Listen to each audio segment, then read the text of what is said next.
Olá, alunos do nosso querido Cecília Meirelles, a melhor escola de Valinhos. Eu espero que vocês estejam bem, eu espero que vocês estejam com saúde. Vamos lá para mais uma aula de história, com o objetivo de te auxiliar a entender o texto que eu te enviei pelo nosso maravilhoso Educa Digital. Vamos lá? Vamos falar um pouquinho de história?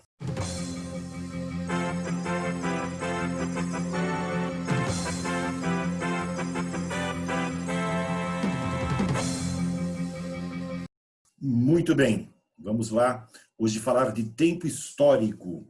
Aula passada eu falei para você sobre tempo cronológico, ou seja, o tempo das datas, dos relógios, dos calendários, não é? E hoje vou falar sobre tempo histórico.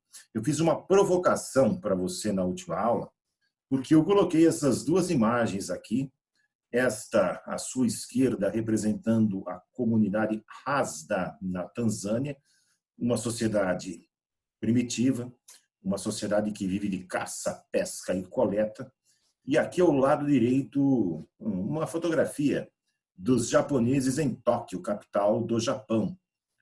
Como nós sabemos, né, em Tóquio, no Japão, a sociedade é uma sociedade capitalista, uma sociedade baseada na indústria, na tecnologia, né, nos avanços tecnológicos que caracterizaram o mundo nas últimas décadas. Essas duas comunidades, esses dois grupos humanos, eles vivem no mesmo tempo cronológico. Eles estão lá agora. Se você viajar agora para essas duas localidades, esses dois grupos humanos, eles estarão lá. Mas eles vivem em tempos históricos diferentes. É essa a discussão da aula de hoje. Por quê? O que é tempo histórico? Tempo histórico é o modo com que cada grupo humano ou cada sociedade vivencia, percebe e organiza o tempo cronológico. Por quê? Porque o tempo cronológico, ele passa igualmente para todo mundo. Isso é verdade. Nasce o sol, depois o sol vai-se embora, depois vem a noite e aí você tem 24 horas passando, mesmo que, né, o relógio não seja a medida de tempo para todos. Então, o tempo cronológico ele passa para todos, mas ele é vivenciado de forma diferente. Ele passa igualmente para todos, mas nem todos eles passam pelo tempo da mesma forma. Como, Adalto? Não estou entendendo, professor. Você está sendo pouco claro na sua explicação. Então, vamos dar alguns exemplos, ou um exemplo específico para que você entenda. Lá na comunidade Asta, aqui, ó, nesse espaço natural de árvores, de savanas, eles começam o dia, eles percebem o dia em função dos eventos da natureza. Quando o sol nasce, eles começam as suas atividades diárias e eles organizam essas atividades em função da posição do sol, em função das atividades que eles têm no enfrentamento com a natureza, para caçar animais, para coletar, para fazer seus rituais, para fazer a fogueira da noite. O tempo ele é vivenciado de uma forma diferente da nossa, ou, por exemplo, também ele é vivenciado de uma maneira diferente em relação, por exemplo, aos habitantes de Tóquio, no Japão. Lá em Tóquio, no Japão, é tudo mediado pelo tempo do relógio, da tecnologia, o tempo da comunicação pelo smartphone, pelo telefone celular, o tempo medido pelo ritmo da iluminação noturna, algo que lá na Tanzânia eles não têm. Então, o tempo histórico diz respeito ao quê? Diz respeito a como que culturas diferentes, povos com culturas diferentes, vivenciam, percebem a passagem do tempo de formas diferentes, porque suas culturas são diferentes. Muito bem, isso é importante. E é importante que você entenda. Por quê? Porque isso determina outras reflexões sobre o tempo histórico. O fato de os tempos históricos dessas sociedades serem diferentes não significa que uma delas seja melhor ou pior, seja inferior ou superior do que as outras. Significa apenas que eles têm sua história própria, sua cultura própria, que eles vivenciam e percebem a passagem do tempo de maneiras diferentes. Cada grupo humano, ao longo de toda a história da humanidade, cada grupo encontrou suas próprias estratégias de sobrevivência e de relacionamento com a natureza. As culturas determinam em qual tempo histórico você está. A forma com que nós nos relacionamos, a forma com que nós trabalhamos. Por exemplo, agora na pandemia do Covid-19, ocorreram mudanças nas formas das pessoas perceberem o tempo quando elas trabalham em casa. Antes você tinha o tempo do bater o cartão. Antes você tinha o tempo de acordar de manhã, de olhar para o relógio, tomar café da manhã, escovar os dentes, se aprontar, lavar o rosto, sair para a escola, sair para o trabalho. Você tem uma mudança nessa percepção do tempo em função do quê? Que, na verdade, você tem muitas pessoas trabalhando em casa. É o chamado home office. Bonito, né? Todo mundo gosta de falar inglês no país, né? Eu não sei por quê. Muito estranho isso. Trabalhar em casa.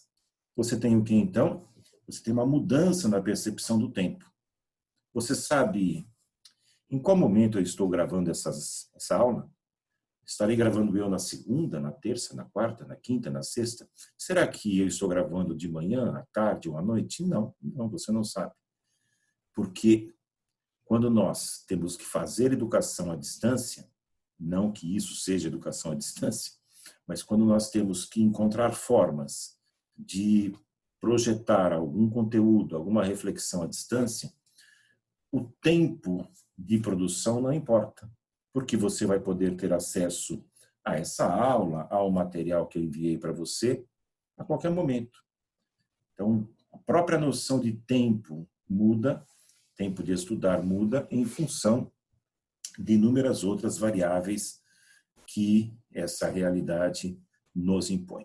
Portanto, o tempo histórico tem a ver com isso, tem a ver com a forma com que nós vivemos, nossos valores, nossa forma de enfrentar a natureza, nossa forma de trabalhar, nossa forma de conseguir alimentos, nossa forma de proteger-nos da natureza e por aí vai. E aí vem uma reflexão muito importante para você. O que é etnocentrismo? Etnocentrismo é uma prática que todos nós temos de valorizar uma determinada cultura. Sim, sim. Nós temos a tendência de valorizar a nossa cultura. Isso é normal. Claro, nós nascemos dentro dela. Nós nascemos aqui em Valinhos, nós nascemos em Campinas, em São Paulo, né? Mas, com isso, temos um problema. A nossa maneira de viver na cidade, viver no bairro, viver com um automóvel, com um supermercado, com um smartphone, ela é legal, né? Ela é legal para nós que nascemos dentro dela, que nos educamos dentro dela, que fomos educados por ela, que aprendemos que os nossos valores sobre variados temas, ou sobre todos os temas, são de fato valores que nos fazem felizes, que nos dão satisfação em relação à vida. Agora, é preciso lembrar que a nossa forma de viver, a nossa cultura, os nossos cotidianos, eles não são universais, ou seja, eles não têm validade para outras sociedades. Outras sociedades vivem de outras maneiras. Por exemplo, existem sociedades que praticam o politeísmo, acreditam em vários deuses. Isso faz parte do mundo e da cultura deles. Existem sociedades que praticam a poligamia, ou seja, um homem pode ter 3, 4 esposas. Isso faz parte da cultura deles, não da nossa. Existem sociedades poliândricas. São sociedades em que uma mulher pode ter vários maridos. É da cultura deles, não da nossa. Nós achamos isso estranho, né? Isso provoca aquilo que nós chamamos de estranhamento na antropologia. Na antropologia é a ciência que estuda culturas. E isso nos provoca estranhamento. Claro que sim. E é para provocar estranhamento mesmo, né? Muito estranho, né? Assim, nós não estamos acostumados com isso. E, de certa maneira, jamais seremos assim, porque fomos educados dentro de uma sociedade que prega, né, prega o monoteísmo, seja ele cristão, muçulmano ou judaico, e que também vê na monogamia um valor positivo. Aliás, poligamia no Brasil é crime. No mundo ocidental, de uma forma geral, não é bem visto. Tudo bem, isso é legal para nós, isso é bacana para nós, para outros não. Qual que é o problema? É nós acreditarmos que a nossa maneira de viver é melhor do que a do outro, até aí tudo bem, mas aí começar a classificar a cultura dos outros povos, eles são atrasados, eles são inferiores. Por quê? Porque eles não são igual a nós. Ô, cara pálida, quem é você na fila do pão? Quem sou eu na fila do pão? Para dizer que nós somos superiores a alguém, ou para dizer que alguma cultura é inferior a alguma, ou, por exemplo, a nossa. Os índios indígenas que estão agora, nesse momento, em setembro de 2020, no meio da floresta amazônica, vivendo de caça, pesca e coleta, praticando o politeísmo, praticando eventualmente a poligamia, né, vivendo uma cultura diferente da nossa.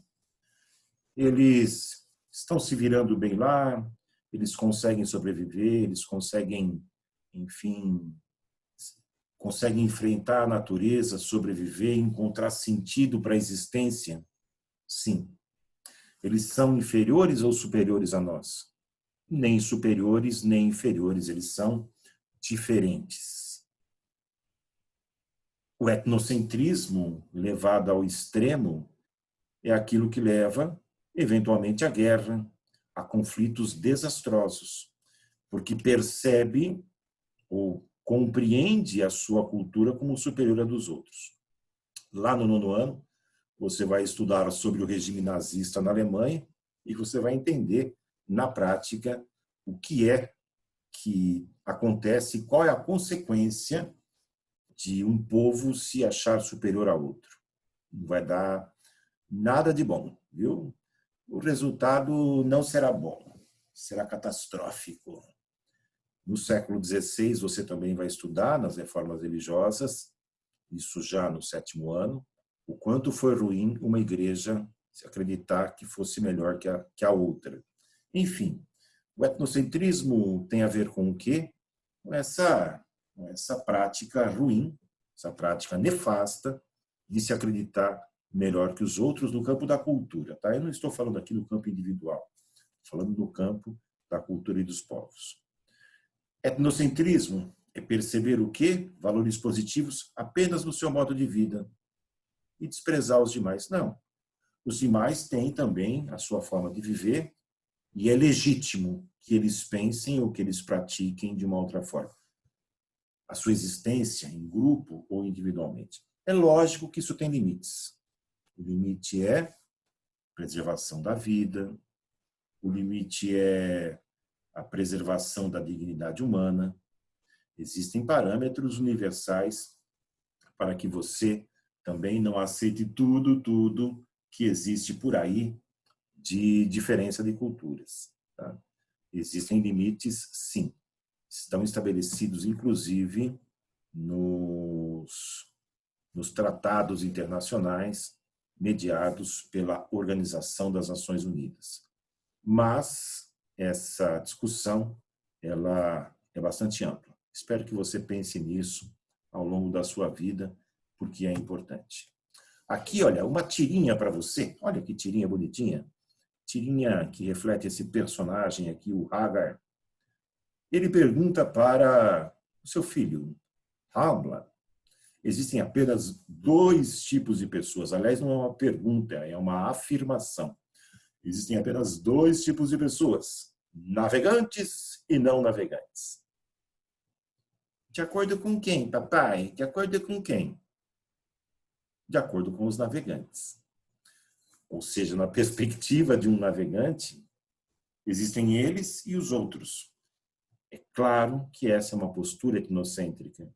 Claro que isso remete a uma perspectiva de vida na qual você enxerga o outro em oposição a você mesmo. Existem dois tipos de pessoas, os cristãos e os não cristãos. Ou, numa outra perspectiva, existem dois tipos de pessoas, né? Os judeus e os outros. Claro, isso nega o quê? Esse tipo de ironia, né? Porque essa charge é uma grande ironia, é uma charge de humor. Isso nega o quê? A existência e o respeito à multiplicidade de culturas que existe no planeta. É uma postura, portanto, etnocêntrica. Eu só enxergo a mim mesmo. Não. Você não pode se enxergar só a si mesmo. Você tem que perceber a multiplicidade de culturas que existem no mundo, a multiplicidade de formas de viver, respeitá-las e preservar a sua, claro, evidente, porque a sua é a que te faz feliz. Bom, eu creio que, por hoje, está de bom tamanho. Chegamos ao fim. Acabou! Eu desejo para você tudo de bom, eu desejo saúde, paz e tranquilidade, e eu espero que esse vídeo tenha te auxiliado, de alguma forma, a entender o texto que eu te enviei pela Educa Digital. Um grande abraço, a gente se vê por aí.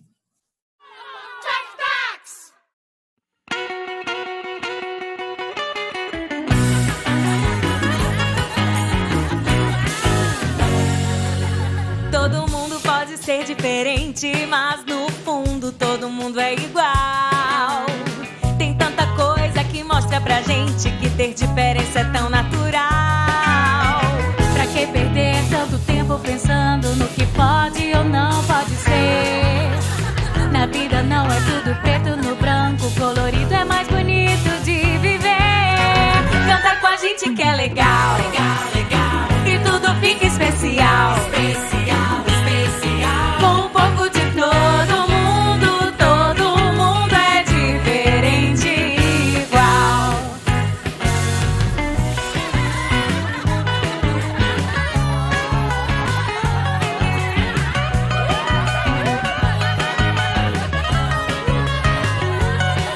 Todo mundo pode ser diferente, mas no fundo todo mundo é igual.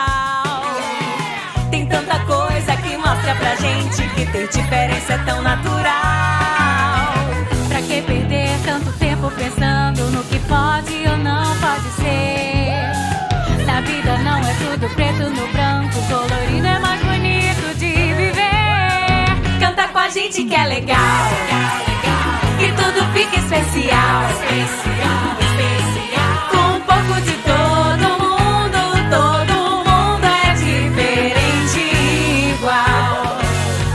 Pra que perder tanto tempo pensando no que pode ou não pode ser? Na vida não é tudo preto no branco, colorido é mais bonito de viver. Canta com a gente que é legal, legal, legal, e tudo fica especial, especial, especial. Com um pouco de todo mundo é diferente e igual. Canta com a gente que é legal, legal, legal, e tudo fica especial, especial, especial. Com um pouco de todo mundo é diferente e igual. Com um pouco de todo mundo é diferente e igual.